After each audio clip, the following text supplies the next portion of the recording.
नई नई breaking news हमारे चैनल में देखिए। ये हैं मिर्चें, इसके नाम है शिमला मिर्च। ये बड़ी खतरनाक है और कड़वी है, बहुत कड़वी है, जहरीली। ये ऐसी मिर्च पाकिस्तान में आ चुकी है जो जहरीली है, कोई खा भी नहीं सकता इसको। देखें, ये बड़ी जहरीली है, इसको काटना शुरू कर दिया है इन लोगों ने, क्योंकि ये 50 बंदे खा चुकी है। जहरीली ये मिर्च देख रहे हैं, बड़ी काफी मिर्च आई थी आदमियों ने।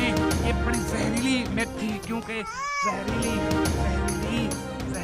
बड़ी खतरनाक मिर्च है। ये बड़ी खतरनाक है, इसमें जहर पैदा हो जाती है, जहर। देख रहे हैं, ये बड़ी खतरनाक मिर्च है, क्योंकि इसको शिमला मिर्च कहते हैं। शिमड़ा ये बड़ी खतरनाक मिर्च है। देख लो, देखें, ये बड़ी जहरीली है। इसको काटना शुरू कर दिया है लोगों ने।